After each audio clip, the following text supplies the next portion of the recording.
Welcome, dear listener. Tonight, you are invited on a journey not only across history, but into the stillness of rest. This is a history sleep story, a gentle weaving of the past into dreams, crafted to soothe your mind and guide your body into calm. The story is titled The Opium Trade and the Fall of China's Greatest Empire. Though its history is filled with change and struggle, here it will unfold like a quiet river, steady and soft, carrying you peacefully toward sleep. Take this moment now to let go of the day. Whatever thoughts remain, conversations, lists, unfinished tasks, they no longer ask for your attention. You have stepped into a different kind of space, one where time moves more slowly. Allow yourself to notice your breath, the gentle rhythm of life within you. Inhale softly and exhale even more gently. With each breath, you are safe. With each breath, you are here. Picture yourself standing at the edge of a calm sea. The night sky stretches wide above you, painted in shades of indigo and violet, the first stars glimmering faintly in the darkness. The horizon is lined with the silhouettes of tall-masted ships, their sails furled, their lanterns glowing like golden fireflies against the night. The water reflects their light, rippling with slow silver patterns. A soft wind brushes against your skin, carrying the faint sense of salt, tar, and wood. You feel steady, anchored in this moment, surrounded by the hush of the sea. These ships are waiting for you, not of war or urgency, but of memory and time.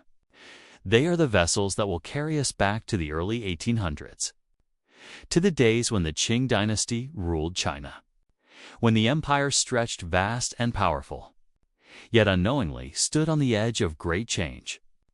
But before we step into history, we linger here on the quiet shore, where the world is still and your body can relax more deeply. Take another breath, and with it, imagine the weight leaving your shoulders. Feel your body sinking gently into rest, as if gravity itself is a soft hand guiding you downward into comfort. Your arms, your legs, your chest all becoming heavy, calm, and warm. The sound of the sea continues around you, steady and endless, like the rhythm of your own breathing. Now, step gently onto the deck of one of the ships. The wooden planks are cool beneath your feet, smoothed by the passage of many sailors, many years. Lanterns sway above, casting warm, shifting light across the ropes and sails. The ship rocks lightly with the ocean's movement, a lullaby of wood and water. Above you, the sails begin to unfurl, catching the night wind. Slowly, the ship leans forward, gliding with a graceful ease. You feel the motion in your body, not unsettling, but soothing like the cradle of a rocking chair or the rhythm of a calm heartbeat. The journey begins. Around you, the sea stretches wide, vast and mysterious, but never threatening. The stars guide the way. Each sound becomes a comfort. The flap of sailcloth above, the groan of timbers, the quiet splash of water against the hull. You are safe upon this vessel, a traveler of imagination, carried forward not into chaos, but into gentle discovery. As we sail, the world of history begins to rise before us.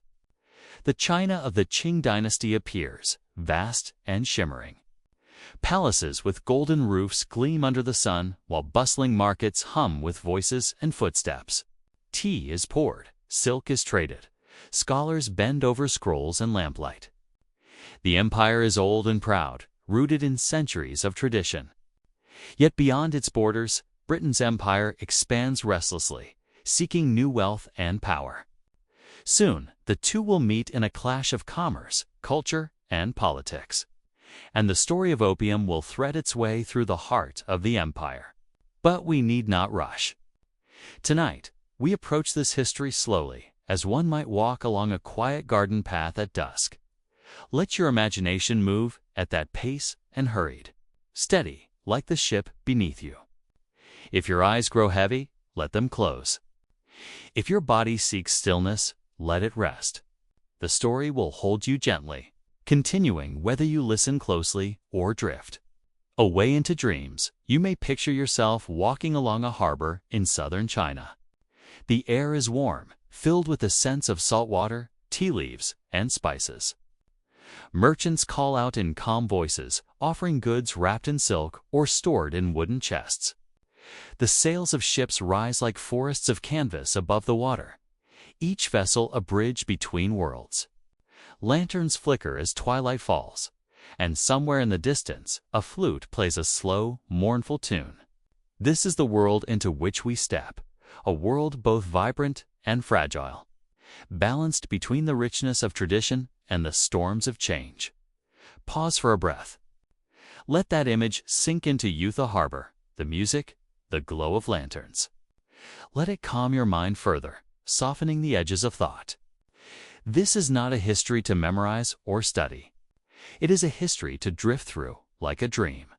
The facts, the stories, the moments, they are all threads woven into the fabric of your rest. As you breathe now, imagine that every exhale is a letting go. The muscles in your face soften. The tension in your chest loosens. The weight in your limbs grows heavier, more at ease. You are exactly where you need to be in this quiet space. In this gentle story, the ship sails on, and with it, your journey deepens. Ahead lies the Qing Empire, vast and luminous. We will walk through palaces and temples, through fields of poppies, and along rivers that glitter beneath the moon. We will hear the whispers of merchants, the prayers of scholars, the commands of emperors. We will see, slowly and softly, how the opium trade grew, and how even the strongest empire can bend beneath the weight of time. For now, simply rest in the knowledge that you are safe, guided, and cared for. Let the sea rock you, let the night embrace you, and let your breath carry you deeper into calm. The story is here, unfolding around you. You need do nothing more than listen or let yourself drift away into sleep. The sea fades behind you, its waves soft and distant, as the memory of another world begins to rise. Before you lies the vast coastline of southern China. The year sometime in the early 1800s. The Qing Dynasty still holds its throne, proud and enduring, its banners fluttering above city walls. Its ancient traditions woven into every corner of life. This is not yet the China of turmoil and rebellion, nor yet the empire fractured by foreign powers. Instead, it is a land that still breathes with a rhythm centuries old. A place where beauty and ritual blend into everyday life. You arrive at the harbor first, and even from a distance, the sight carries a gentle awe. Wooden junks with curved red sails glide over the water, their reflections shimmering in the lantern-lit tide. The harbor stones are smooth beneath countless footsteps, worn down by years of merchants, farmers, scholars, and travelers crossing paths. Dock workers lift baskets of tea leaves from ships, their scent drifting through the air like soft perfume green, earthy, almost floral. Nearby, porcelain jars clink against one another as they are stacked carefully into carts, each painted with images of cranes, clouds, and flowing rivers. The sounds around you are neither hurried nor chaotic, but carry a calm rhythm. Vendors call out their wares, voices rising like low bird song. Children laugh as they chase each other along the edge of the quay. The distant ringing of a bell signals the hour, echoing softly across the tiled roofs. In every direction, life feels measured, not rushed. It is as though the entire city exists within a long exhale, stretching back through generations. From the harbor, narrow stone streets wind deeper into the city.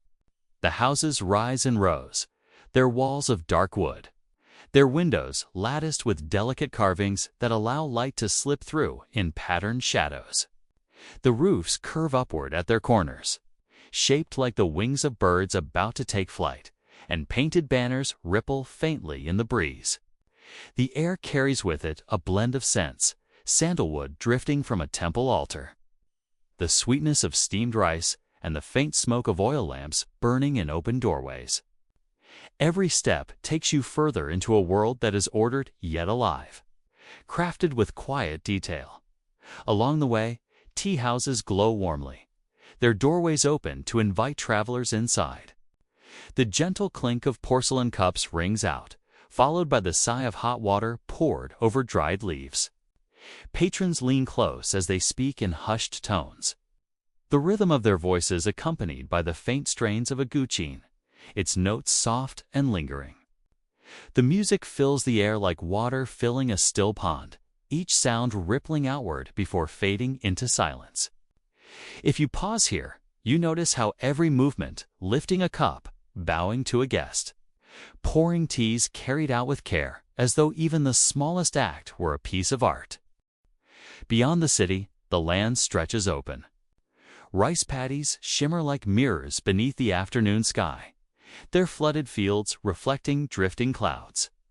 Farmers bend low in rows, straw hats shading their faces as they work quietly in the water, their movements unhurried, patient. Buffalo plod through the mud, strong and steady, their great dark eyes calm as the earth itself. From time to time, a breeze runs across the paddies, ruffling the water's surface so that it seems to tremble and sparkle. The rhythm here is timeless, planting, growing, harvesting, repeating in an endless cycle, just as it has been for centuries. As evening nears, you follow a path to the river. Its waters move slowly, gliding across the landscape like unfurled silk. Willow trees bend over the banks, their long branches dipping into the current, swaying gently as though combing the river's hair. Boats float downstream, their lanterns glowing amber against the darkening sky. On one boat, a fisherman repairs his net, humming softly to himself, his voice carrying faintly across the water. On another, a family shares supper, their laughter rising like sparks before fading into the cool air. The entire scene feels hushed, tender, touched by a serenity that invites you to linger. When you look upward, the first stars begin to appear. In Chinese tradition, the heavens are more than sky. They are a map of stories. Above you, the Milky Way stretches like a silver river, linking earth and heaven in a luminous arc. It is said to divide to lovers the cowherd and the weaver girl, who are permitted to meet only once a year across the span of stars. Families gather in courtyards to retell the story, children's eyes wide with wonder as they trace constellations with pointing fingers. The stars themselves remain unchanged, their patient light falling upon emperors and peasants alike, marking the passage of history in silence. The night air cools as you remain by the river. Lanterns drift across the water, their reflections swaying with the current, as though stars themselves had fallen to the earth. The sound of the river's murmur joins the faint chirp of crickets in the grass, a harmony so gentle it feels like a lullaby. The city is quiet now, doors closed, windows glowing faintly from within. Even the marketplace has dimmed, its stalls closed, its voices hushed. What remains is stillness, the kind of stillness that seems to hold all of life in a single breath. In this moment, it is easy to believe that this world will last forever. The Qing Dynasty, in its grandeur, feels immovable, its traditions too deep to be washed away, its walls too strong to fall. Yet just beyond the calm, the tide of change waits. Foreign traders linger at the edges of the empire, pressing for entry. Strange cargo opium in its raw, intoxicating form, slowly into the ports, quietly weaving itself into the fabric of daily life. But for now, in this night, none of that is near. What surrounds you is only peace. You allow yourself to settle into the calm. Your breath slows to match the rhythm of the river. Your body feels heavy, as though the stone pathways and wooden beams and quiet waters have absorbed your weight, leaving you at ease. The city rests, and so do you. The stars above keep their watch. The river flows without hurry. And the ancient world of the Qing Dynasty holds you gently, as though you too belong within its endless, steady flow. The sea is the first thing you hear, Its rhythm is steady, a slow wash of waves against stone, a sound that has greeted this harbor for centuries. As you drift closer, the view opens before you, a harbor in southern China during the Qing Dynasty. Still proud and unbroken in the early years of the 1800s, lanterns sway in the evening breeze, their red light rippling across the tide. Ships with great curved sails, junks, as they are called, rest in the water, their wooden hulls rocking gently. Each mast rises like a brushstroke against the horizon, strong and deliberate. Painted by the hand of time, the air here is full of scent. The salt of the sea clings to your skin, mingling with the fragrance of tea leaves, freshly unloaded from crates. That smell is sharp and earthy, touched with sweetness, as though the leaves themselves have trapped sunlight in their veins. There is sandalwood, burning softly at a shrine on the edge of the dockets, smoke curling upward like a prayer to the heavens. With each breath, the harbor fills you, grounding you in a world both busy and serene. The people move at their own rhythm, not rushed, not restless. Dockworkers strain with baskets balanced on their shoulders, their movements practiced and sure. Vendors lift their voices, calling to passersby about bolts of silk, jars of porcelain, or rolls of bamboo paper. The words are not harsh or hurried, but flowing. Like water in a channel, each sound carrying familiarity, tradition, belonging. Children dart between the stalls, their laughter echoing like wind chimes. Somewhere nearby, a bell rings to mark the hour, its tone deep and low, a reminder of the empire's long, steady pulse. Beyond the city walls, the world softens. The streets give way to dirt paths, and the sound of footsteps against stone becomes the rustle of grass. Rice paddies stretch across the land, shining beneath the open sky. Their waters are shallow mirrors, reflecting clouds that drift like silk banners overhead.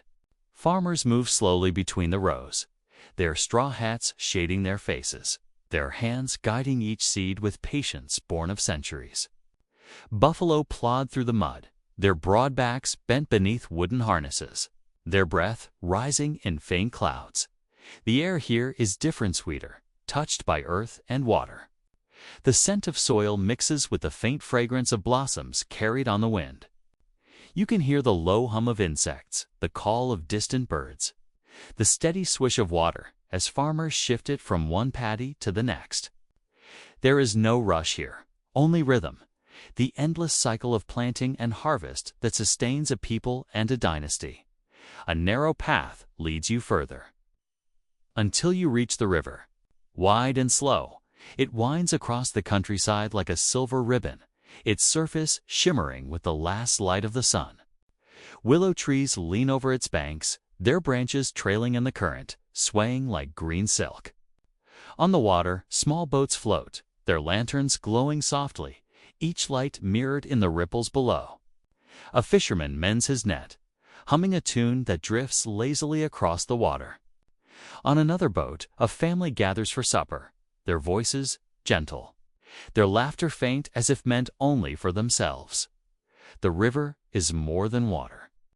It is life itself. It carries grain, timber, and people across vast distances. It links villages to cities, fields to markets, the quiet countryside to the restless coast.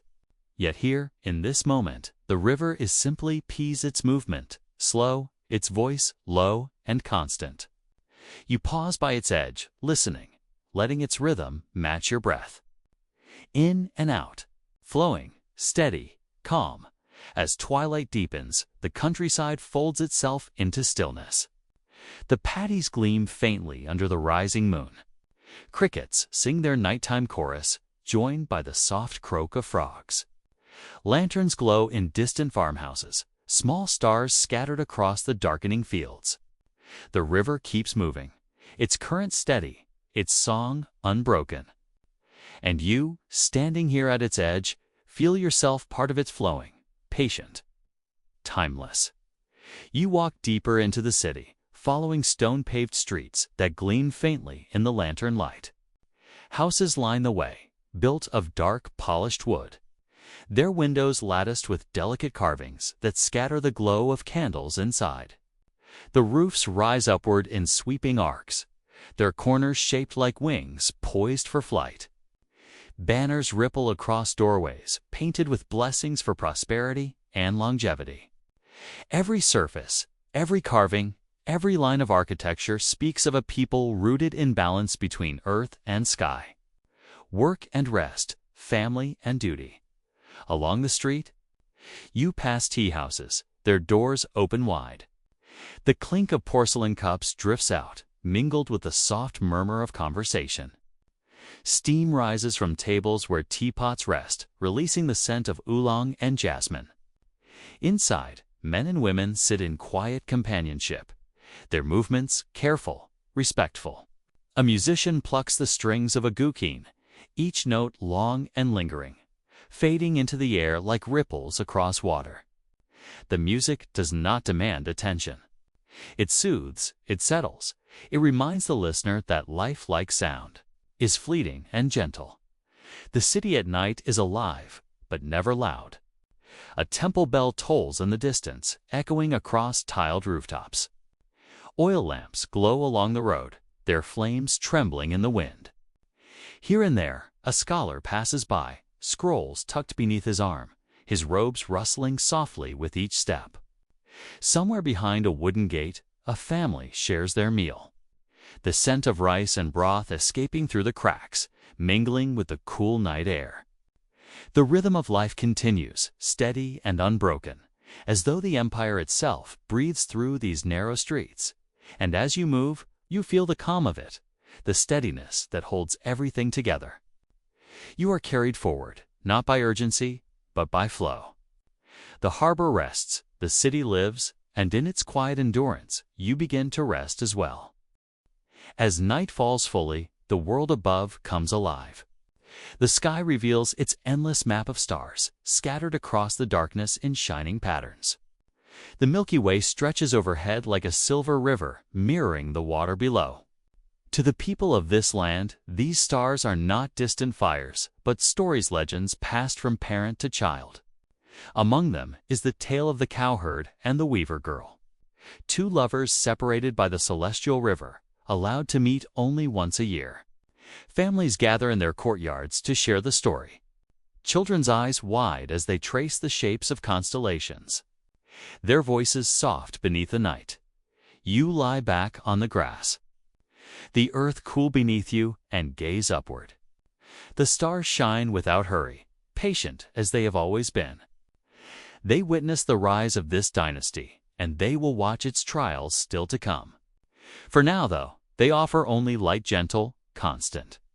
A reminder that time flows on like a river, unbroken, eternal dot around you. The night has grown quiet. The city rests behind its walls. The countryside lies hushed, its fields silvered by moonlight. The river continues its slow journey, carrying lanterns that drift like fallen stars upon its surface. The world is wrapped in stillness, a vast and tender silence that holds you close. And within that silence, you sense the strength of this empire not in its armies or palaces, but in its rhythms. The harbor, the streets, the paddies, the river, the sky all flow together, steady and sure. Yet somewhere beyond this calm, change gathers like a distant storm. Traders wait at the edges of the empire, their ships heavy with strange cargo. Opium, bitter and dangerous, begins to move in shadows.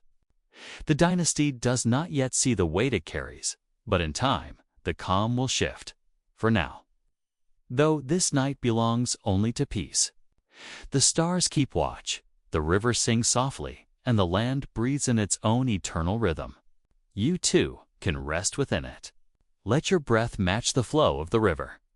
Let your thoughts drift like lanterns upon the current. Let the silence of the sky settle over you, calm and unbroken. Here, in this moment, the world holds you gently, and you are safe. You step onto the ancient harbor stones, worn smooth by centuries of footsteps, tides, and winds. Beneath your feet, the stone is cool, holding the memory of the day's warmth but surrendering it slowly to the night. The harbor stretches wide before you, an embrace of water and sky.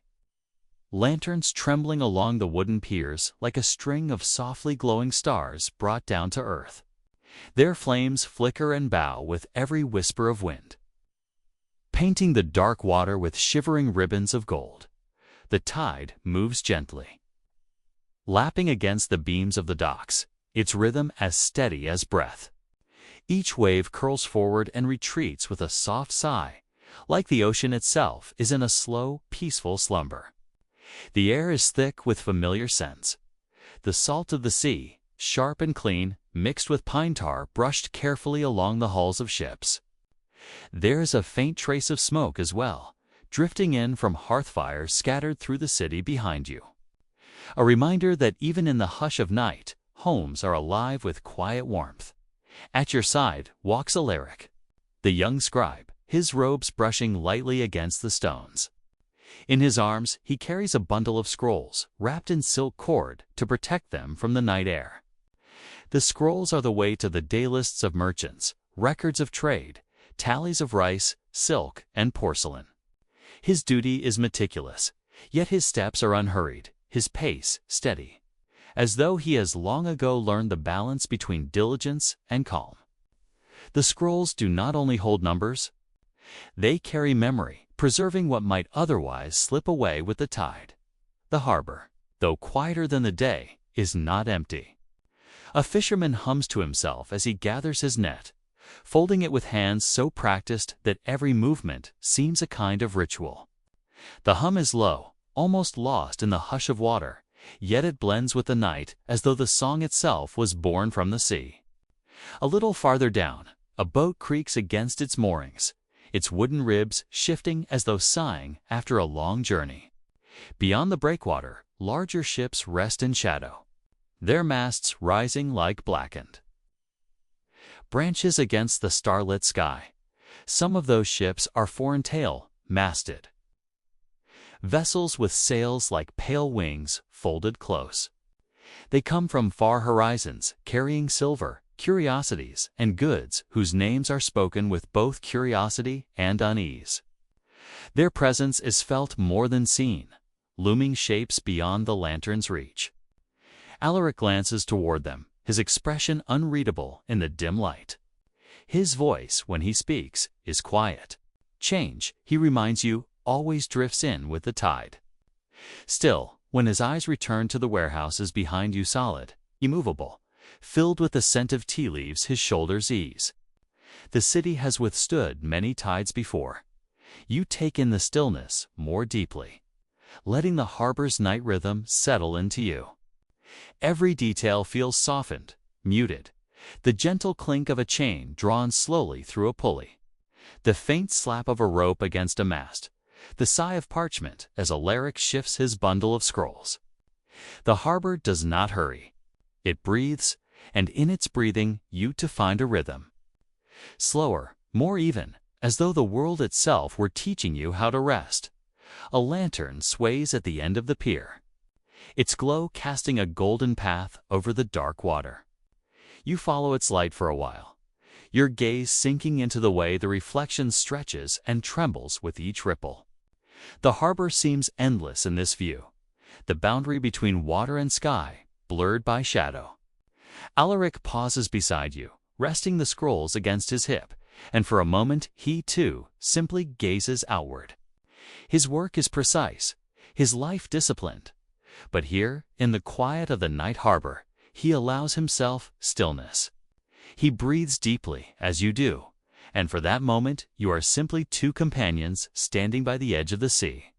Somewhere in the distance, a gull calls once, sharp against the softness, then falls silent. Its cry does not disturb the peace, but seems to fold into it, like a single brushstroke upon a canvas too vast to ever be finished. The stars above scatter their light into the water below, so that when you look down, you feel as though you are gazing not at the sea, but into the heavens themselves. Stirred gently by the tide, Alaric finally adjusts his scrolls and turns toward the path that leads deeper into the city. Yet he does not urge you onward. He waits, as if knowing that the harbor has more to offer if you simply stand and listen a little longer. You close your eyes briefly, hearing the water, the faint humming of the fishermen, the rustle of Alaric's robes in the breeze. In this harbor, the world is both vast and tender. A place where silence is not emptiness, but fullness, holding within it all the voices of the sea, the city, and time itself. When you open your eyes, the lanterns are still swaying, the ships still rocking gently, the tide still breathing its quiet breath. Nothing has hurried. Nothing has changed. And yet you feel as though the harbor has given you something not written in Alaric scrolls, yet as enduring as ink upon parchment. The gift of stillness, the gift of night. Leaving the harbor, you follow Alaric along a wide stone path that curves gently into the city. The rhythm of the sea lingers behind you, but ahead the night opens to a softer music, low voices, the murmur of trade winding down, the quiet clatter of wooden shutters closing one by one. The marketplace lies before you, not in the clamor of daylight, but in the gentler, hushed cadence of evening. By day, this square is alive with shouting vendors, bargaining voices, the scent of spices rising in warm gusts, and the shuffle of countless feet. But now, under lantern glow, it feels transformed. The stalls lean close together, roofs of faded cloth pulled down low. Lanterns hang from poles, each light swaying like a firefly caught in the evening air. Their glow casts the cobblestones in honey-colored pools, while the rest of the market drifts in shadow. A place of whispers and slowing steps. Alaric pauses, adjusting the silk cord around his bundle of scrolls. He gestures with his chin toward the vendors still awake, those who linger with the patience of night owls. Their goods laid neatly for any who wander through at this hour. He does not hurry you, and you find yourself drifting beside him, listening to the subdued rhythm of the market's heart. A tea seller stands behind a polished counter, pouring steaming water from a clay pot into tiny porcelain cups. The aroma curls into the air, green leaves, earthy and sweet, mingled with the faint sharpness of dried jasmine. You watch the steam rise, its tendrils glowing in the lantern light like pale threads of silk. The vendor moves with slow care, hands steady from years of repetition, and when he speaks, his voice is little more than a murmur. A merchant nods in return, sipping silently, and in this exchange there is no need for words. The market at night does not demand. It simply offers. Farther along, a woman rolls bolts of fabric back into neat bundles. The cloth slips through her hands with a faint rustle, crimson silk catching the lamplight like liquid flame. She folds it carefully, smoothing each corner with the flat of her palm before tucking it away into a wooden chest. Her motions are so graceful they seem part of a ritual, a closing prayer whispered to the day. Alaric watches her for a moment, his gaze thoughtful. The scribes record numbers and accounts, but here he admits softly one sees the true texture of a city's life, stitched together not only by trade, but by care, patience, and countless quiet hands. The scent of the market deepens as you walk. Dried orange peel, medicinal herbs, pepper, and star anise lie bundled in baskets, filling the air with fragrance even in the fading hours. A butcher's stall has long since closed, but the wooden boards still hold the faint trace of spice and broth from earlier meals. Smoke drifts from a small brazier where a vendor keeps chestnuts warm, their shells splitting slightly to release a sweet, nutty aroma. The warmth of the fire draws you closer for a moment, and you feel the comfort of it against the cool night air. Children dart between the shadows, their laughter quick but hushed, as though even their play respects the night's gentler mood.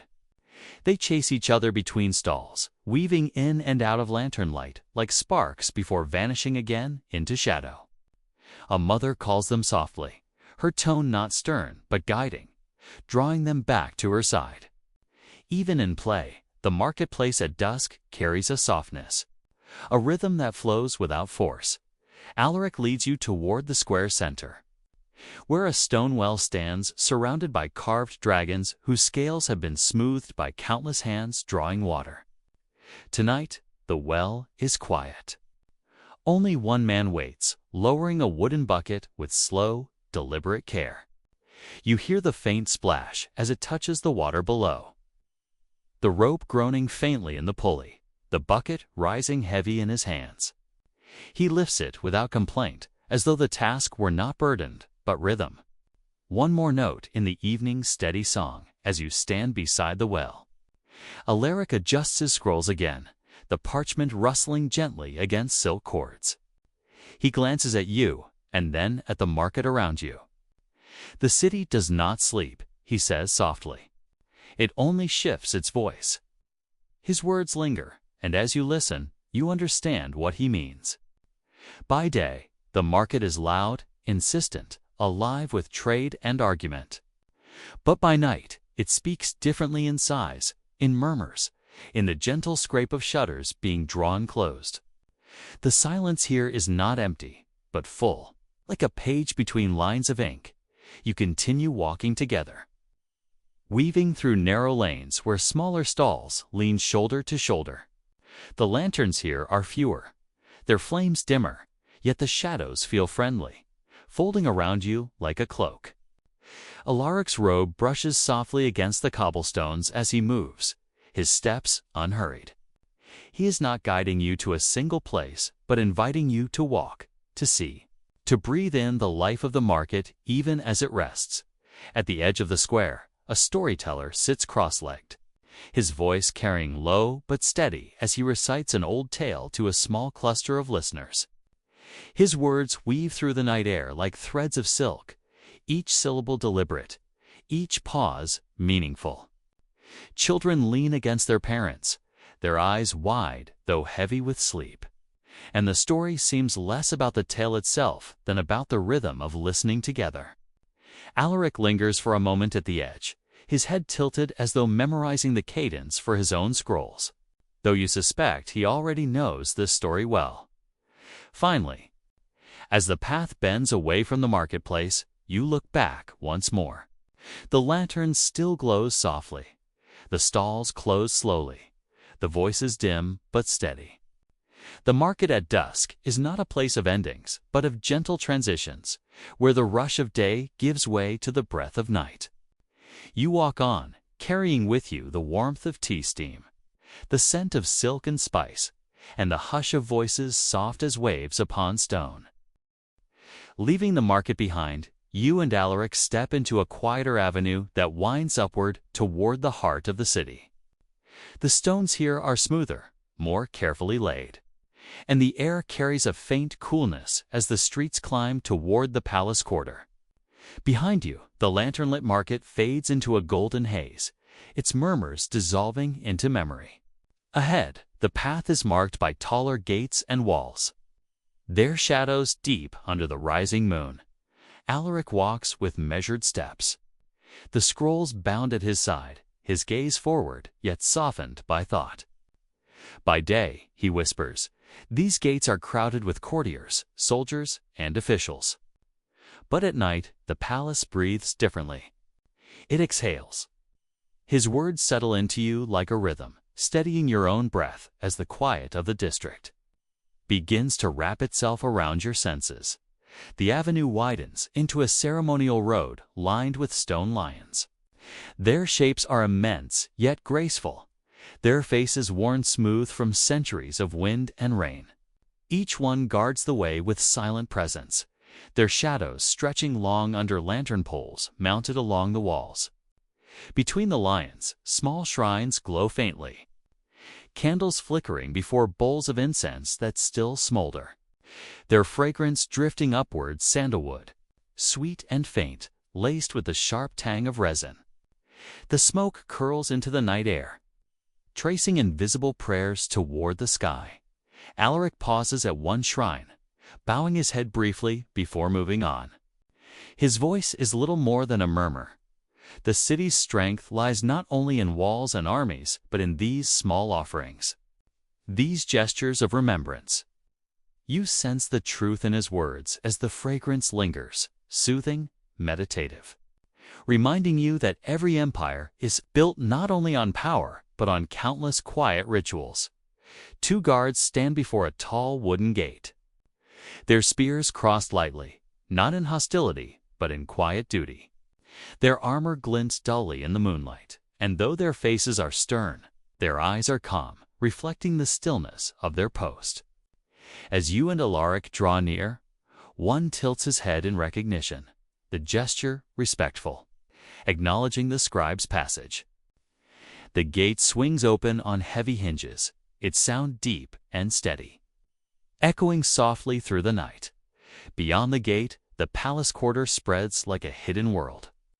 Courtyards open one after another, paved with polished stone, their edges marked by carved balustrades and arching bridges that curve over narrow streams. The water reflects the moon, each ripple carrying light across the courtyards like silver threads woven into dark silk. Lanterns float upon the streams, their flames steady, their reflections shimmering gently on the surface below. You walk slowly, guided by Alaric's calm pace. The air here feels cooler, tinged with the freshness of gardens tended with patience. Plum trees stand in careful rows, their branches twisting elegantly, while bamboo sways faintly in the night breeze, its leaves whispering against one another. From somewhere deeper in the quarter, the faint tones of a guqin reach your ears, each note plucked with delicate precision, rising and falling like drops of water falling into a pool. The music is not meant for performance, it drifts, unhurried, as though the palace itself were dreaming. Alaric leads you to the edge of a courtyard, where a reflecting pool lies perfectly still. The surface mirrors the moon so clearly it seems like a second sky lies beneath the earth. Lotus blossoms rest upon the water, their petals half closed for the night, their fragrance light and soothing.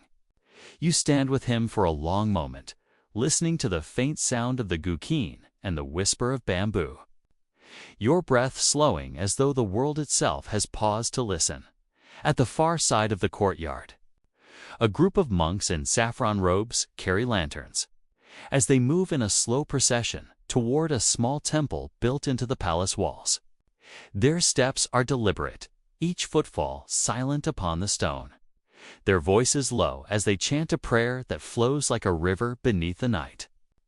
The sound is deep, resonant, carried on the air like the hum of the earth itself. You feel it vibrate softly in your chest, steadying your heartbeat, drawing you further into calm. Alaric bows his head as the monks pass, his expression serene.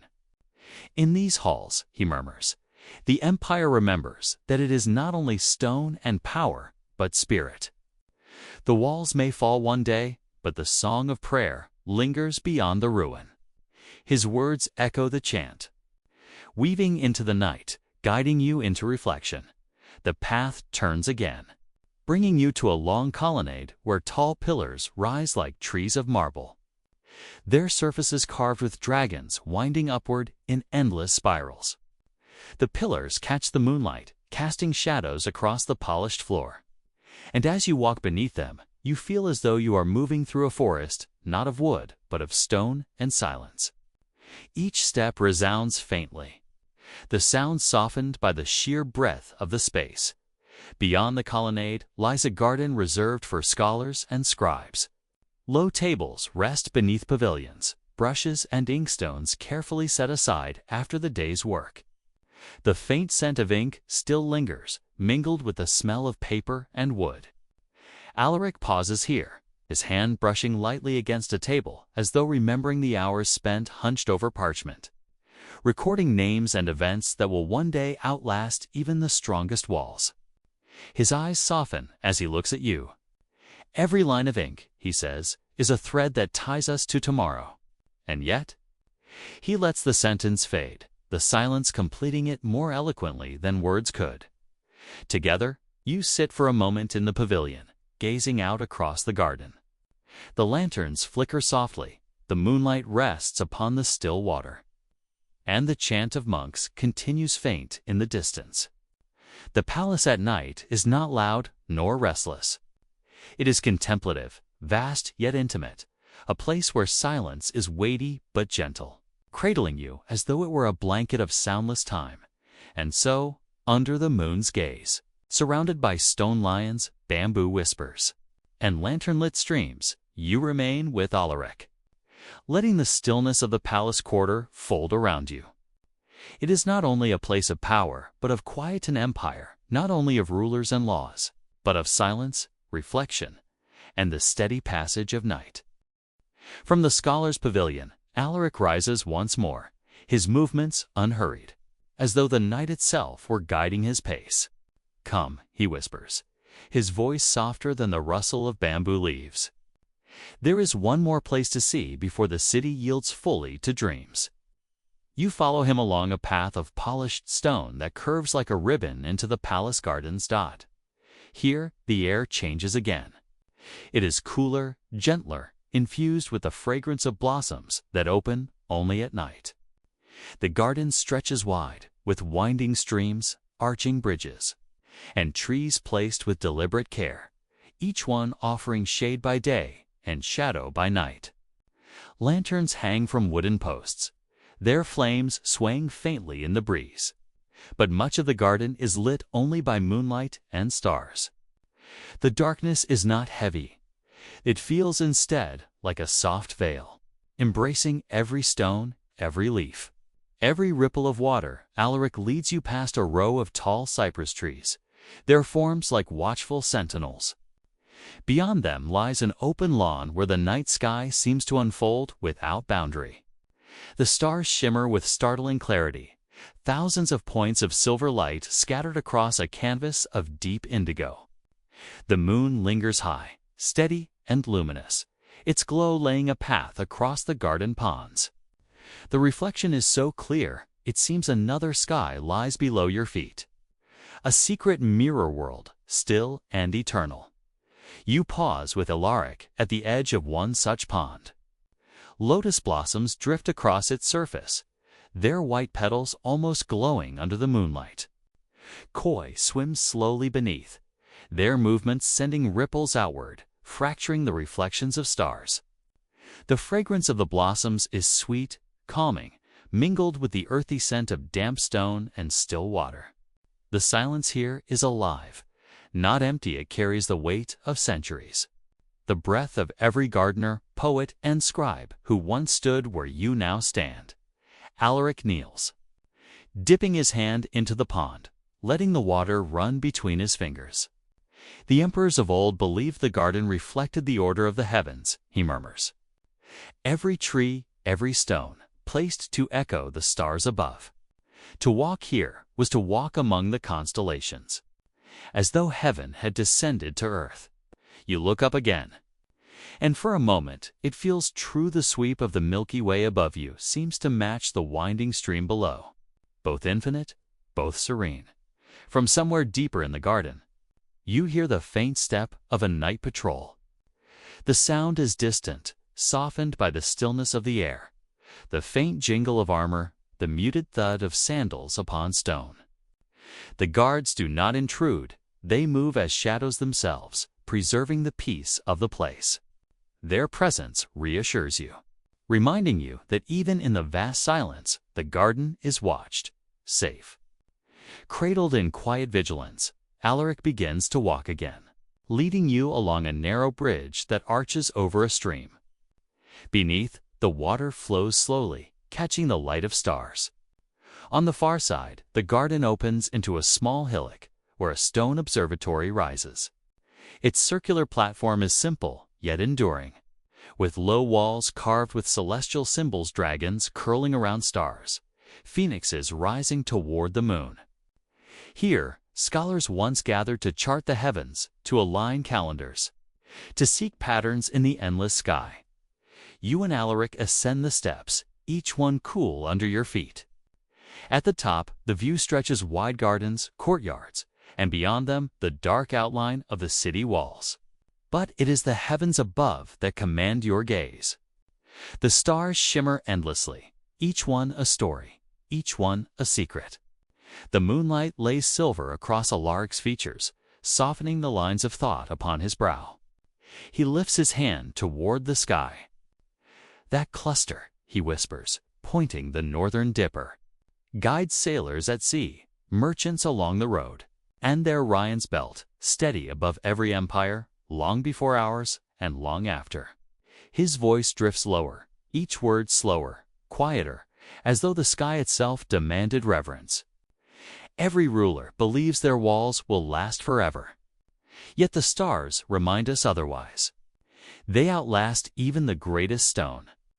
But for tonight's night, they shine for us. A breeze stirs, rustling the leaves, carrying the scent of night-blooming jasmine. Somewhere, a night bird calls a low, soothing note that echoes across the stillness. The sound blends with the faint trickle of water in the streams below, a natural lullaby that wraps itself around you. Alaric sits upon the stone wall of the observatory, gazing upward, his voice now softer still. The garden is a world unto itself, a place to forget the weight of duty, a place where ink and parchment, war and trade, even empires all, dissolve into stars and silence. His words settle into you like stones sinking gently into water, each syllable a ripple drawing you deeper into calm. You sit beside him, the cool stone beneath you grounding, the heavens above infinite. For a long time, neither of you speak. There is no need. The night carries the conversation, now the murmur of water, the hush of leaves, the distant footfalls of guards fading into nothing. The stars shine steadily, the moonlight glows, and the garden holds you in its embrace. Here, time loosens its grip. The weight of history softens into dreamlike reflection. The palace garden, vast and ordered, becomes a bridge between earth and sky, between the fleeting and the eternal.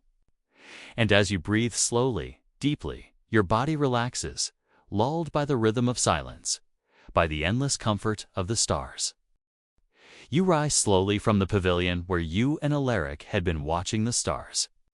The air carries a softness now, cooler and calmer, as though the night itself has grown more intimate. The palace around you is hushed, the chatter of the day long gone. And in its place there is only the faint rustling of robes in the evening breeze and the distant call of a night bird, hidden among the tiled roofs.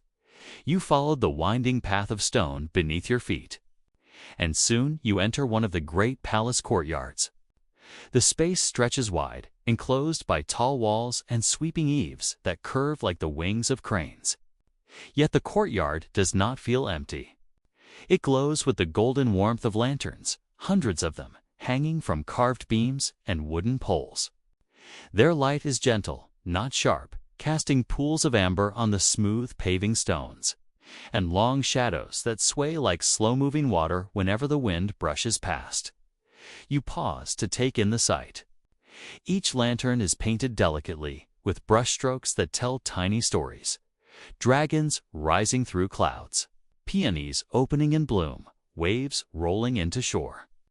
To stand among them is to step inside a living gallery of silk and light. Alaric's voice is soft beside you as he explains that lanterns were once more than decoration. They were symbols of fortune, of protection, and of rank. In some dynasties, the number and style of lanterns a household could display was tightly regulated, a subtle reminder of order, even in beauty, as you walk further into the courtyard. The smooth stone beneath your sandals is cool with the memory of the day. You imagine that during festivals, this place would have been alive with music.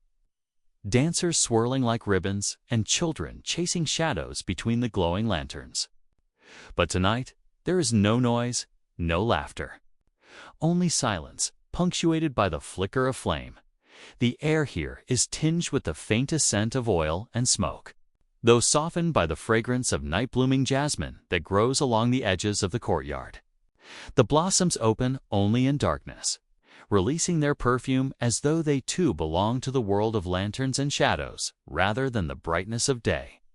You draw in a slow breath, and with it, the mixture of flower, flame, An ancient wood seems to calm every corner of your mind.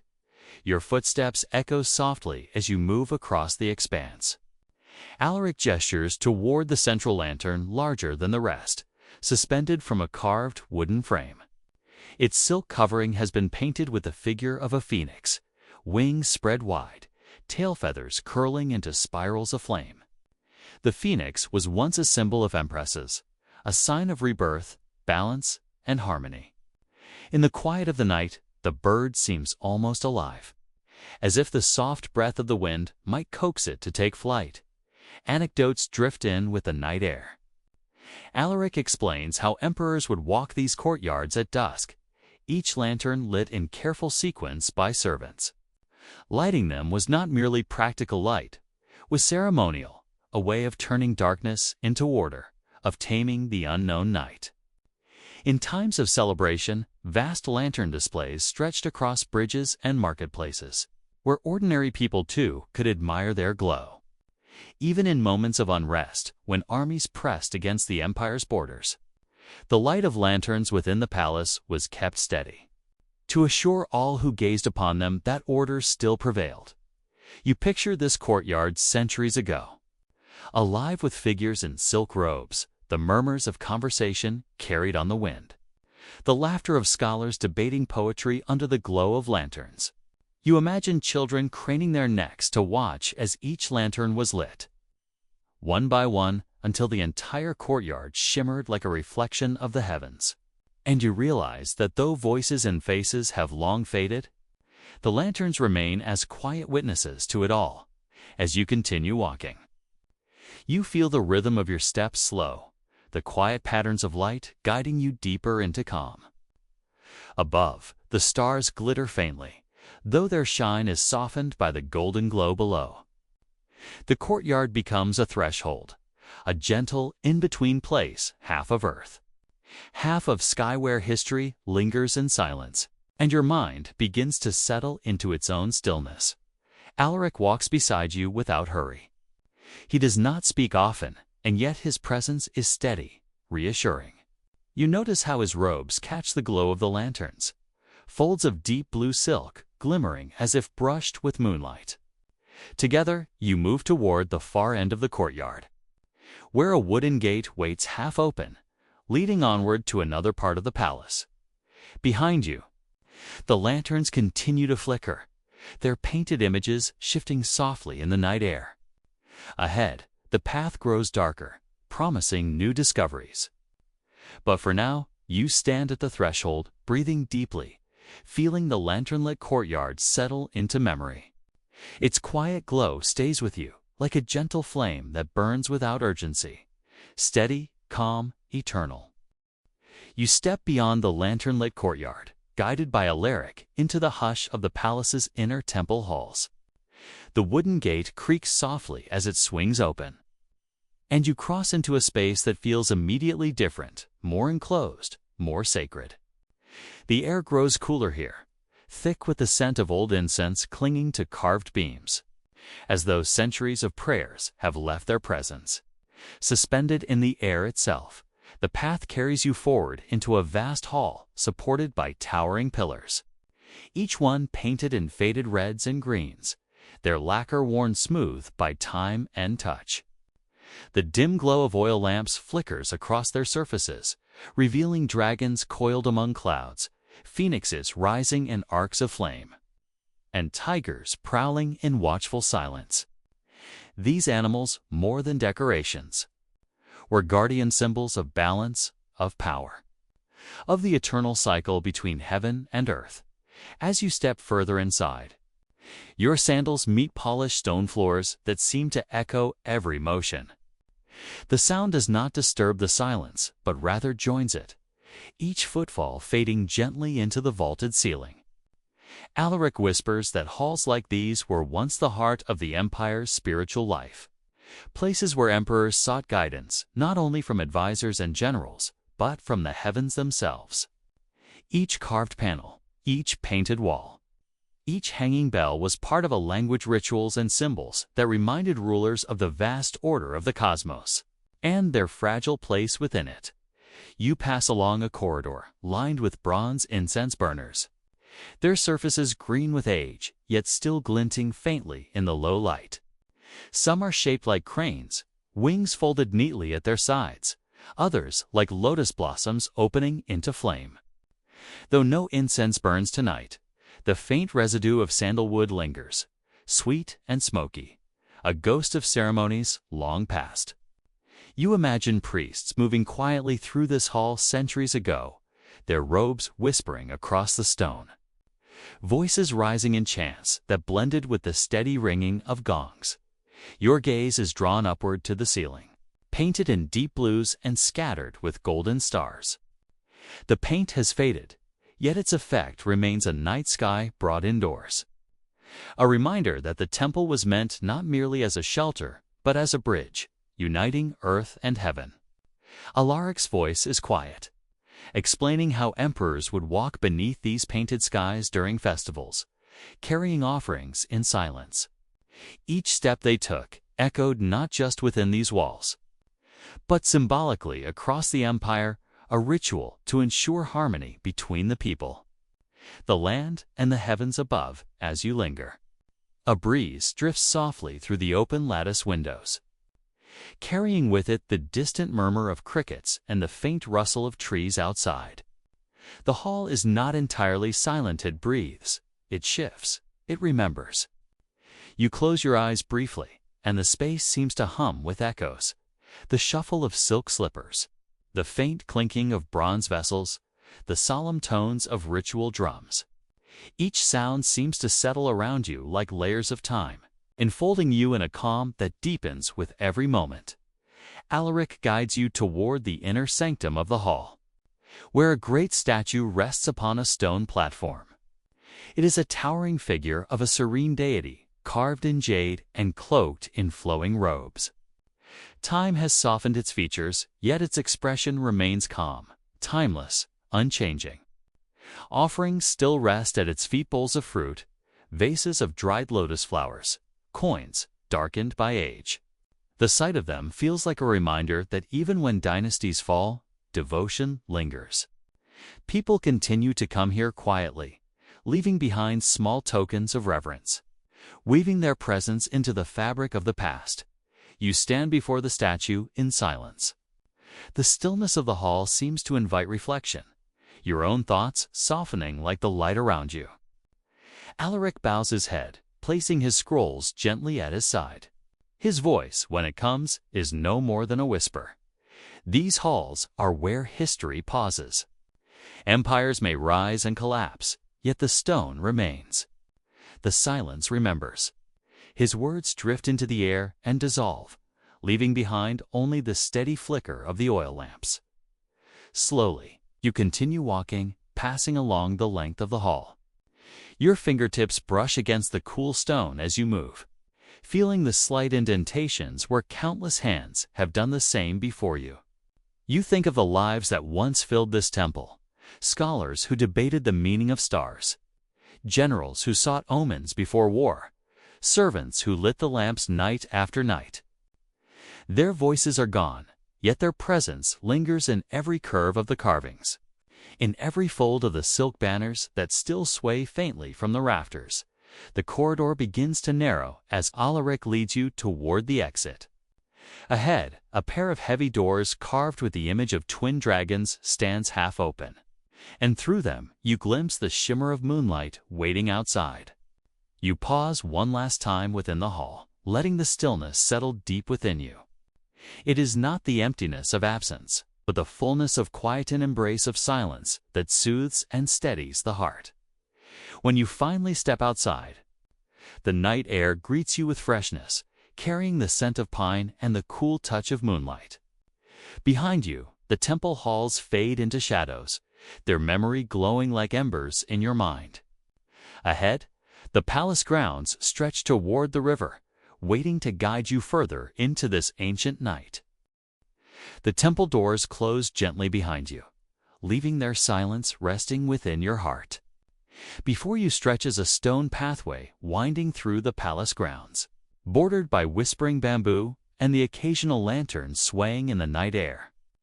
Alaric walks at your side, scrolls tucked beneath his arm, his steps unhurried. The world feels suspended, as though time itself is slowing to match your breath. The sound of flowing water reaches your ears before you see it. At first, it is faint, like a thread woven through the night. Then gradually it grows stronger, the soft lapping of a river brushing against its banks. You follow the sound, each step drawing you closer until the path opens into a wide terrace overlooking the water. The river lies stretched before you, broad and gleaming beneath the silver light of the moon. Its surface shimmers with ripples, each movement scattering stars reflected above. Lanterns float gently downstream, their flames flickering against the current. Tiny islands of light drifting away into the distance. Some carry small slips of paper tucked within, prayers written by quiet hands and released to the water. They bob softly, carried toward horizons unseen. Their light a fragile yet enduring promise. Alaric lowers himself onto the stone steps that lead to the riverbank and gestures for you to join him. You sit beside him, the cool stone pressing against your legs, and together you watch the endless rhythm of the water. He explains that this river has been the empire's lifeline for centuries. It carried grain from distant provinces, silk bound for the harbors, soldiers traveling to defend the borders, and scholars making pilgrimages to the capital. Its currents bound the empire together just as surely as ink binds words upon a page. As he speaks, the night seems to deepen. The moon climbs higher, its light spilling across tiled roofs, catching on the ridges of bridges, glistening on the surface of the water. You notice how the river carries not only lanterns, but fragments of the world itself, a fallen petal, drifting reeds, a feather shed by a night bird. All are gathered, carried, eventually released into the vastness of the sea. The air along the river is cool and moist, carrying with it the faint fragrance of lotus blossoms that float near the banks. Their white petals glow faintly in the moonlight, like pale stars scattered across the water's surface. A breeze stirs them, setting the blossoms to rocking gently. Somewhere nearby, a frog croaks, its sound low and steady, blending seamlessly with the steady hush of the current. You and Alaric remain in quiet companionship, speaking little. There is no need for words here. The river does the speaking. Its rhythm is its own kind of lullaby, ancient and unchanging, a soft pulse that eases the mind into stillness. You feel as though you could sit here for hours, simply watching the lanterns drift further and further, until their lights fade into the horizon and become indistinguishable from the stars. Above, Alaric eventually breaks the silence, his voice hushed and thoughtful. It was along rivers like this one that merchants once carried the goods that changed the empire. Silks, porcelain, spices, and later, things more dangerous. His gaze lingers on the drifting lanterns. The water remembers everything it has carried, both blessings and burdens. It has witnessed the rise of prosperity, and it has borne away sorrow. His words fade into quiet again, leaving you to reflect on the truth of them. The river is both gentle and peaceful in its flow, yet strong enough to carry the weight of dynasties. Watching it now, you feel that power not as something threatening, but as something reassuring, a reminder that even in times of upheaval, life continues to move forward, steady as water flowing to the sea. A small boat passes slowly in the distance, its single sail catching the moonlight. You watch as it glides with the current, its reflection rippling across the water. A lantern hangs at its bow, glowing faintly. Perhaps it carries a fisherman returning home, or a pilgrim traveling by night to avoid the heat of day. Whoever they are, they too are part of this endless current, moving quietly along the same river that has carried countless souls before. The stillness of the night deepens. Above, the stars scatter in glittering abundance, their reflections trembling faintly on the water below. You lean back against the stone step, letting your gaze drift upward into that vastness. The sky feels endless, yet also intimate, as though it bends gently over you like a protective dome. Alaric looks upward too, and for a while neither of you speak, simply breathing in rhythm with the world around you. A story comes softly from him at last, told not in the tone of a lesson, but like a memory passed on gently. He tells you of a poet who once stood by this very river centuries ago. The poet released a lantern into the water and wrote that watching it drift was like watching the soul begin its journey, small, fragile, uncertain, yet luminous enough to find its way through darkness. The poem, Alaric says, has been remembered through the ages, but the lantern itself vanished into the sea. Both in their own way were offerings to time. The river laps against the stone where you sit, its rhythm as steady as your breathing. The night air cools further, brushing against your skin like silk. Around you, the palace grounds are quiet, the bustle of the day long dissolved into rest. It is a world reduced to water, moonlight, and the steady comfort of silence. At length, Alaric rises, gathering his scrolls once more. He does not hurry you, only waits patiently until you are ready to stand. When you do, you follow him back to the path, casting one last glance at the river. The lanterns continue their journey, glowing steadily in the dark, each one a fragment of hope carried upon the water. The path leads onward, curving gently away from the riverbank and toward the palace gardens that lie beyond. The sound of flowing water lingers behind you, fading gradually, like a song closing softly at its end. Ahead, the faint fragrance of blossoms drifts on the breeze, and the first glimmers of starlight beyond the trees invite you to walk forward into the night. Leaving the river behind, you follow Alaric along the winding stone path. The night air grows lighter, touched by the fragrance of flowers drifting from ahead. The moon sits high above, its glow softened by the delicate lace of tree branches arching over the walkway. Each step feels unhurried, measured in time with the crickets that sing softly in the underbrush. The path opens at last into the palace gardens. Even in darkness, they are breathtaking. Lanterns hang from carved wooden posts, their light muted and golden, illuminating winding trails of polished stone. Beneath them, rows of blossoms rest like sleeping faces, peonies, chrysanthemums, and night-blooming jasmine, their petals closed or half open, glowing pale under the moon. You pause to breathe it in. The fragrance is rich yet soothing, a mingling of sweetness and earth that settles gently in the chest. Alaric leads you deeper among the flowers. The gardens are arranged not for grandeur, but for harmony, each path flowing naturally into another, just as streams of water weave together to form a river. Stone bridges arch gracefully over koi ponds, their surfaces smooth and cool beneath your feet. In the ponds, fish drift lazily, their scales catching the light of lanterns like small sparks beneath the surface. Ripples spread gently as they move, fading into stillness once more. The hush of the gardens feels protective, as though the world has drawn its breath and chosen to rest. You notice how every detail has been shaped with intention. Rocks arranged to mimic mountain ranges, pines leaning at delicate angles as though bowing in greeting, small pavilions placed so that one might sit and watch the sky. These spaces, Alaric explains in a whisper, were designed for emperors and scholars to find stillness, to practice poetry, meditation, or simply to reflect. A pavilion waits at the heart of the garden, its roof curved like the wings of a bird about to take flight. You and Alaric ascend its short steps and settle upon a bench carved smooth with time. From here, the view opens wide. The river you left behind gleams faintly in the distance. Beyond it, the city spreads in dim outlines, rooftops like folded shadows under the moon. And above, the sky is alive with stars.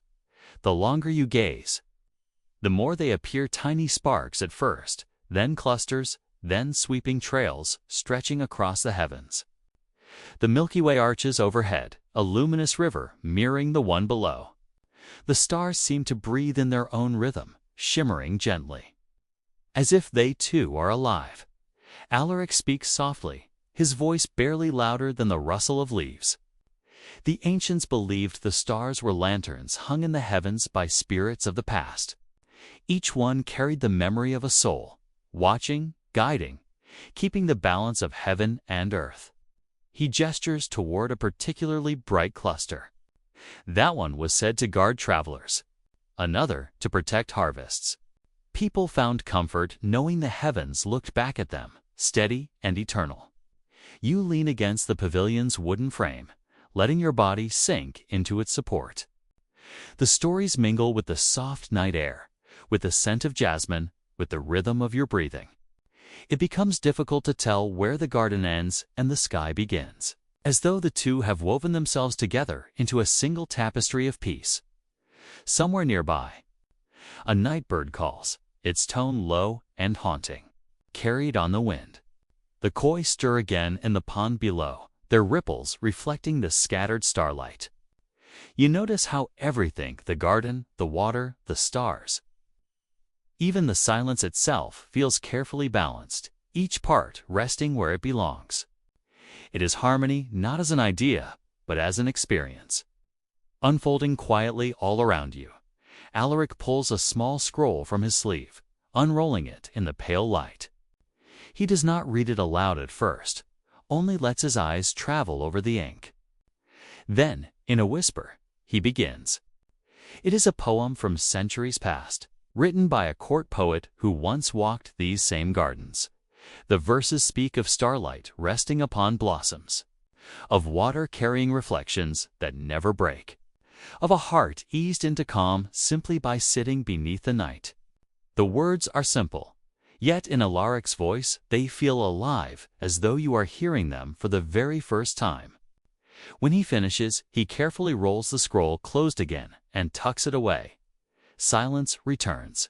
Not an empty silence, but one rich with presence, the kind of stillness that holds you in its arms.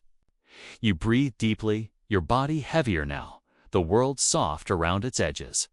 Alaric turns his gaze upward once more. The empire rises, and it falls.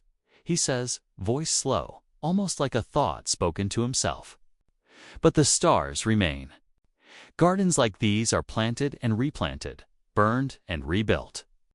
Still, the night sky remains unchanged, a reminder that beyond the turmoil of men, there is something eternal. You follow his gaze.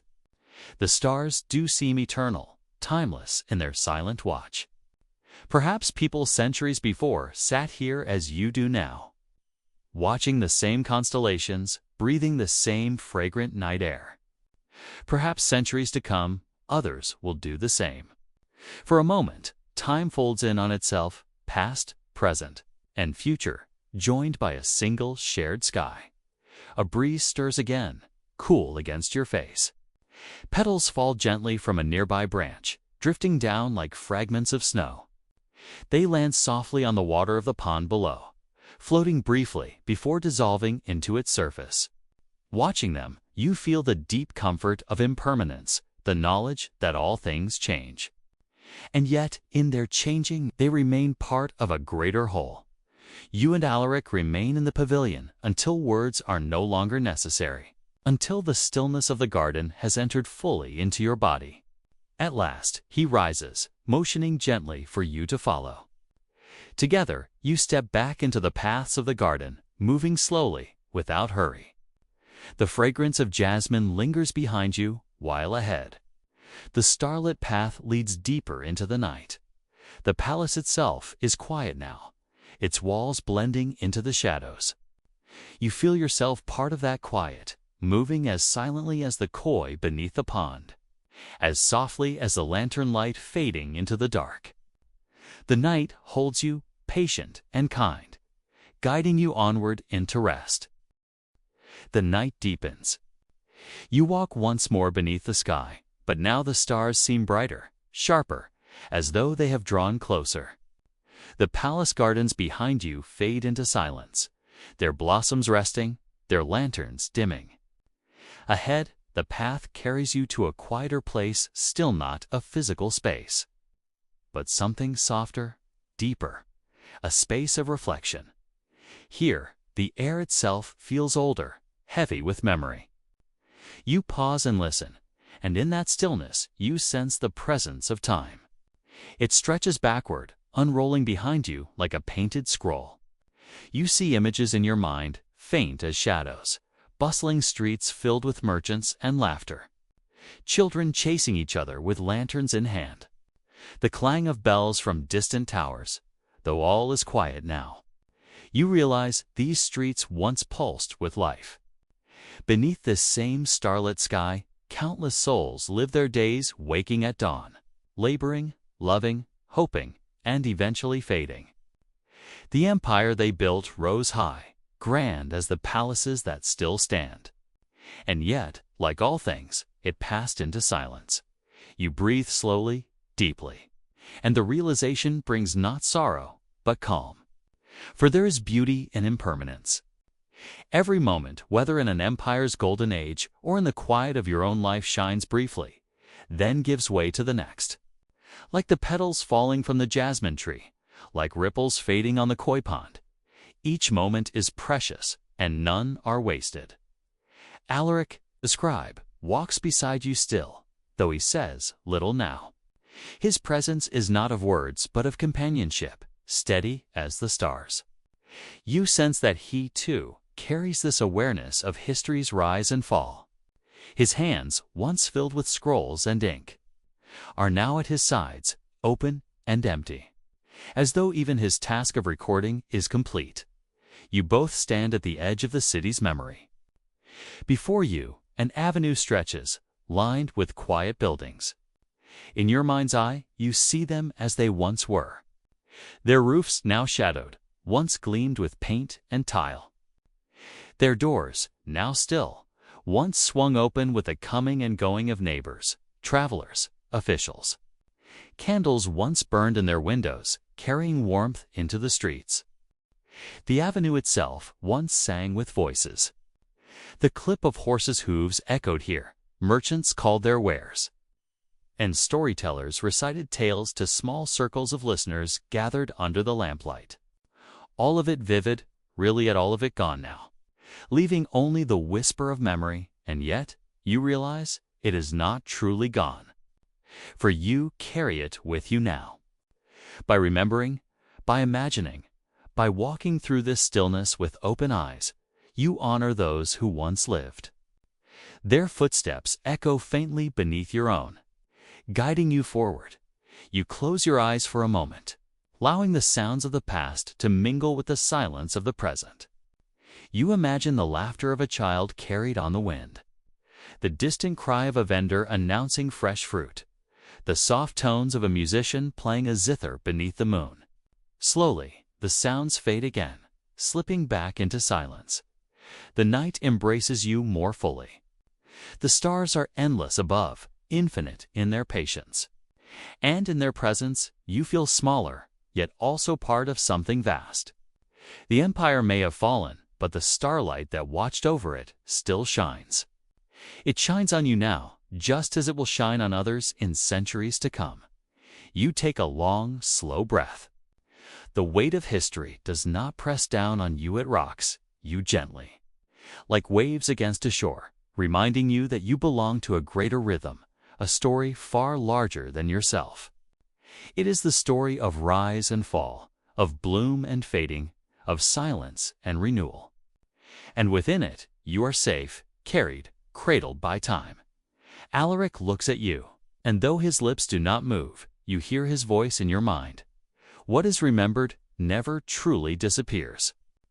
What is cherished never fully lost. His figure begins to soften now, dissolving like mist in the first light of dawn. You do not feel alarm. Instead, there is only gratitude for his guidance, for the story, for the journey.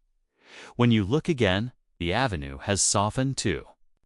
The details blur, edges fading, until the city becomes dreamlike, as though slipping back into the realm of memory where it belongs. Only the starlit sky remains sharp, steady, unchanging. You walk onward, though each step feels slower, heavier, as though your body itself is preparing to rest. And perhaps it is. The story is winding down, like the final notes of a song that lingered gently in the air before vanishing. The night has deepened, and with it, so too has your calm. You feel your breath steady, your eyelids heavy. The reflections of history, the whispers of empire, all have brought you here not to noise or confusion, but to peace. And so you let the silence guide you. You let the stars cradle you. You let the memory of what was remind you of what is eternal, the stillness of this moment. The breath moving softly in and out, the quiet beating of your heart. The avenue stretches onward, but now it feels less like stone and more like dream. You walk slowly, almost floating, as though each step carries you deeper into memory rather than through any real city. The silence here is not empty. It hums with what once was. You turn a corner, and before you rises a market square. By day, this place would once have been alive with motion stalls overflowing with silks, spices, porcelain, and jade. The air would have been rich with scents, roasted chestnuts, tea leaves, sandalwood incense drifting from a nearby shrine.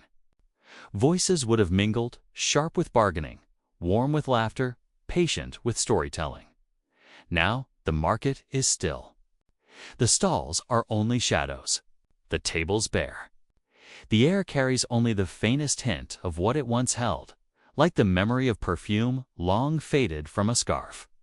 You walk between the ghostly stalls, and as you move, you hear echoes, a woman calling out the virtues of her fabrics, a child tugging at his father's sleeve, begging for candied fruit.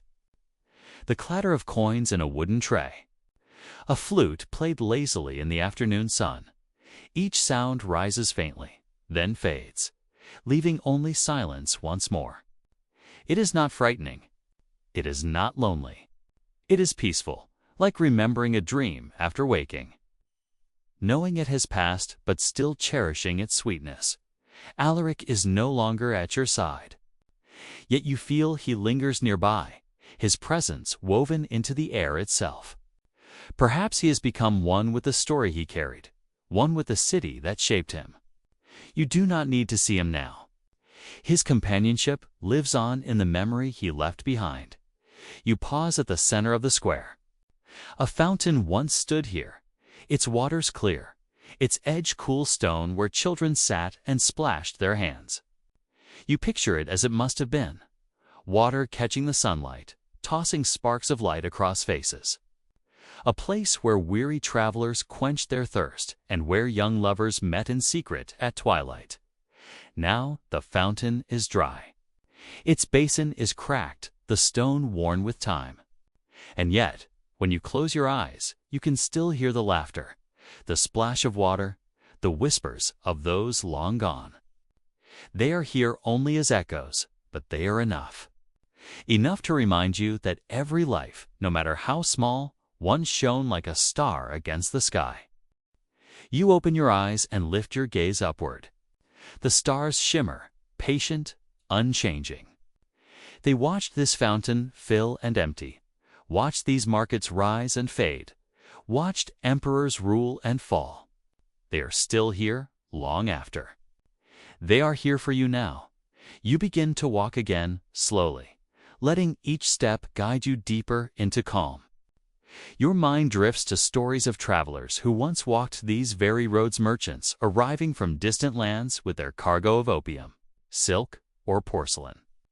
Some came seeking fortune, some came driven by need, others simply by the call of the unknown. Imagine their weary steps, their voices raised in a language not their own, their wonder at the vastness of this empire. For them, too, the city was overwhelming, glittering, alive. And for them, too. Time carried all of it away. You feel the weight of centuries pressing gently around you, not as a burden, but as a blanket. History itself seems to wrap you close, soothing, cradling. The voices of the past quiet your own thoughts. until all that remains is breath. Slow in, slow out. You walk down another narrow lane. Lanterns hang from wooden posts, though they no longer burn. Their frames sway slightly in the night air, their faded silk whispering. Once they glowed warm and golden, lighting the steps of countless passers-by. Now they are only memories of light, but you imagine them still. You see the glow. You see the silhouettes of families returning home after a long day. You see a scholar with ink-stained fingers clutching his scrolls. You see an elderly woman pausing to adjust her basket of herbs. All of them gone, yet all of them alive again in your mind. As you walk, the lane narrows until it becomes more dream than street. The edges blur. The lanterns fade. Even the ground beneath your feet feels soft, as though it too is dissolving into memory. And you realize you are not meant to hold on to these images. They are not for clinging. They are for letting go. The past is a river, always moving, always slipping away, yet always feeding into the great sea of memory. So you breathe in slowly, deeply. You breathe out slowly, deeply. And with each breath, the images soften further until they drift away like mist and moonlight. You are left with stillness, with the night sky, with the sound of your own calm, steady breath. The journey through history has become less about sights and sounds and more about rest, about peace. You no longer seek the city's details. You no longer chase its echoes. Instead, you let them come and go, rise and fade, like the gentle rhythm of waves. For though the streets may be silent now, they once carried laughter. They once carried life. And in remembering, you have honored them. Now, you can let them rest. The streets grow narrower until they fade entirely, dissolving into shadow and quiet. Ahead, you see the city gates, tall and watchful, their wood dark with age, their iron fittings cool beneath the starlight. Once these gates opened to caravans laden with silk, porcelain, and later, tragically, opium. They saw armies march, emissaries bow, and peasants hurry through with bundles of rice or firewood. Now the gates stand still. The world beyond them waits in silence. You walk toward them slowly, feeling the weight of history in every step. For centuries, these walls held the city safe, but tonight they are no barrier. Tonight they are a threshold into peace. As you pass beneath the great archway, you emerge into the countryside and the air changes. It is cooler, freer, touched by the faint scent of river reeds and night-blooming flowers. The silence here is wide and generous, no longer filled with echoes, but with pure space. You breathe it in deeply, letting it calm you further. Ahead lies the river. Its surface gleams under the stars, a silver path winding into the distance. The current moves slowly, carrying the reflections of constellations along its surface. You walk to the water's edge and pause. The soft rush of water against the banks fills the night like a lullaby. For a moment, you stand still, listening. The river whispers its endless story. It has flowed long before the empire rose, long before the opium trade began, long before any walls were built. It has carried fishermen, poets, merchants, and dreamers. It has carried sorrow and joy alike, yet it continues on patient, eternal.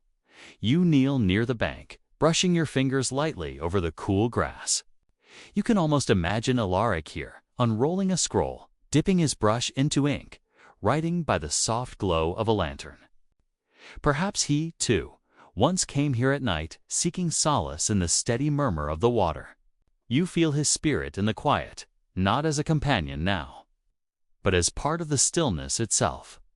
The stars above are brilliant, scattered like jewels across the velvet of the night. The same stars that once looked down on emperors and laborers, on battles and feasts, now shine calmly upon you. They remind you how fleeting every moment is, and yet how each moment joins a chain that stretches across time. You are a link in that chain. The city was 1, 2. The river flows through it all. You breathe in deeply, letting the cool night air fill your chest. You breathe out, letting your body sink heavier, more relaxed. Each breath carries you further into stillness. As though you are floating with the river itself, you imagine what this riverside must have been in ages past. Fishermen casting their nets at dawn, their voices low and steady. Children skipping stones across the water, laughing as they counted the skips. Scholars pausing here after long journeys, composing verses under the stars. And, in later times, perhaps even foreign merchants pausing by these same banks, marveling at a land so vast, so full of wonders, all of them gone now. Yet their presence lingers, soft as ripples across water. Each memory rises, then fades, just as the river's waves rise and fade endlessly. Peacefully, you sit at the water's edge, letting your mind grow quieter. The night deepens. The stars seem to draw closer, their light brighter, steadier. You feel almost as though the universe itself is leaning down to cradle you, whispering that you are safe, that you can rest. Time softens here. The centuries blend. The rise and fall of dynasties, the weight of wars. Even the sorrow of the Opium Trade, all of it feels far away. Softened by distance, by the flowing water. By the endless sky, you are no longer only a traveler in history. You are part of its gentle rhythm.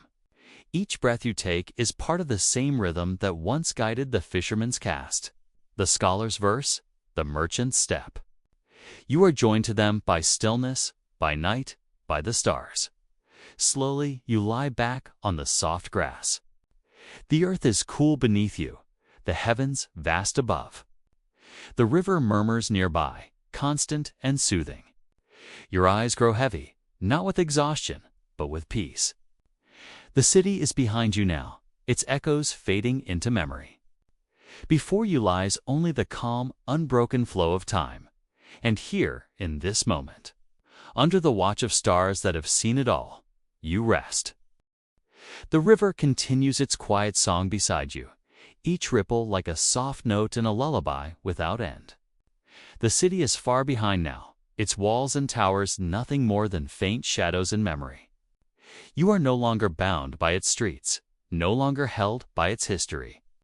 You have stepped beyond the weight of empire, beyond the stories of trade and conflict.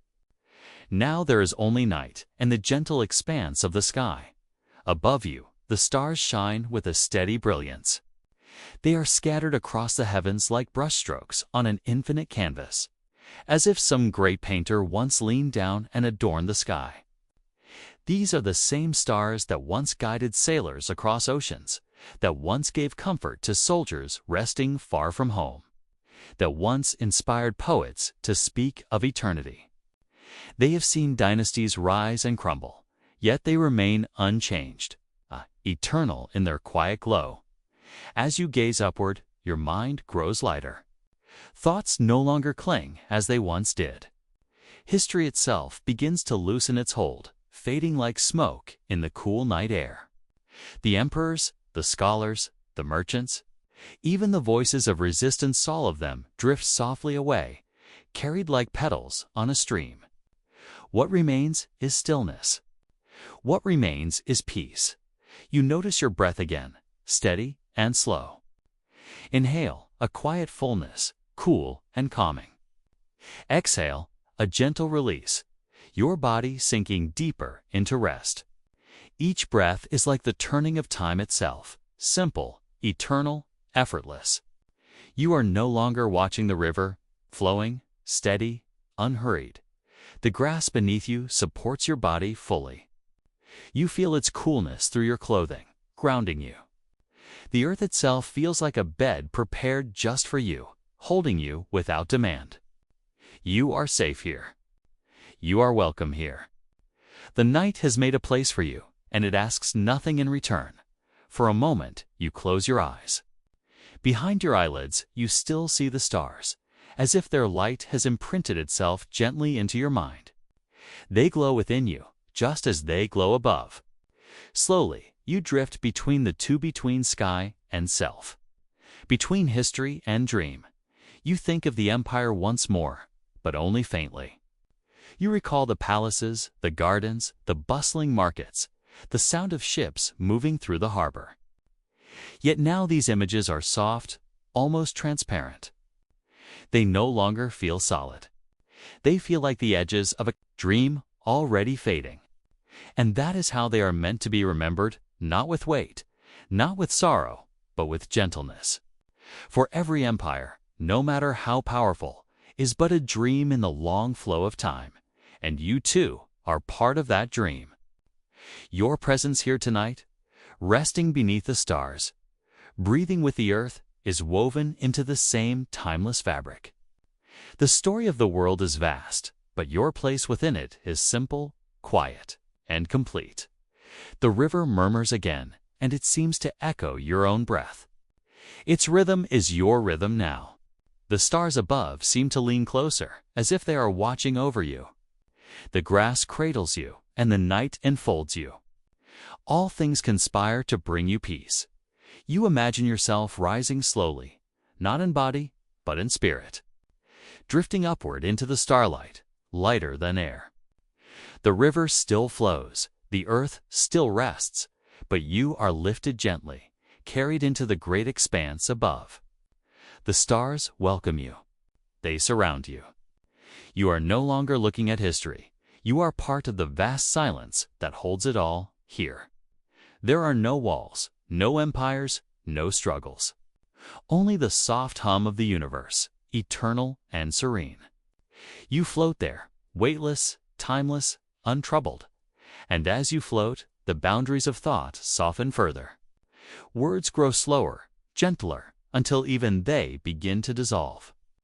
There is no need to hold on. The journey has been made. The story has been told.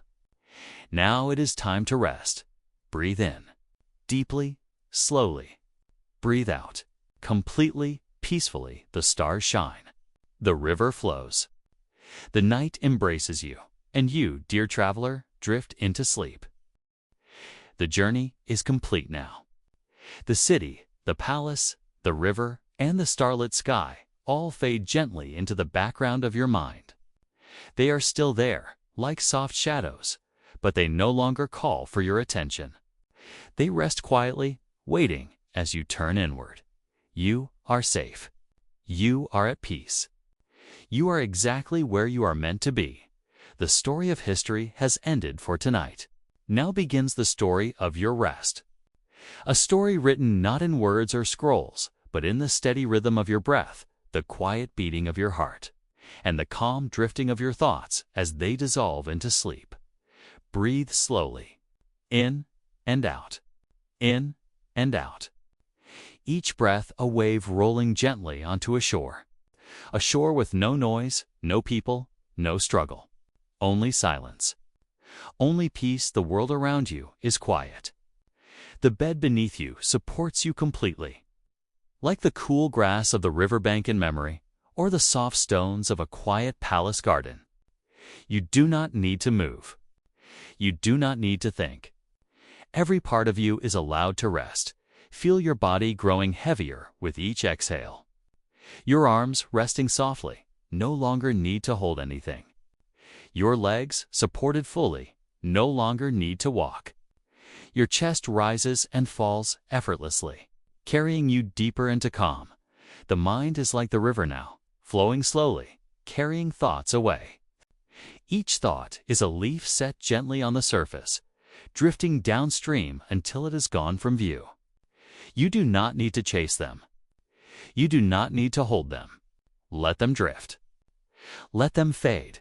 With every moment, you are lighter. With every moment, you are calmer. The story, the history, the journey, all of it has guided you here. To this quiet stillness, the stars are no longer above you. They are within you. Tiny points of calm light scattered across the quiet field of your mind. They shine softly, gently, without needing your attention. They glow simply because you are resting, and now you drift even deeper. deeper into stillness, deeper into calm. If your mind lingers on thoughts of the past, let them become softer. If it holds on to images of the future, let them blur and fade. You are not in the past. You are not in the future. You are here, in this moment, in this breath, in and out. In and out like waves, like wind. Like the slow turning of time itself, the story is finished and you are free. Free to sink, free to rest. Free to dream. Your eyelids grow heavier, even if they are already closed. Your body sinks further, even if it is already still. Your thoughts grow slower, even if they are already quiet.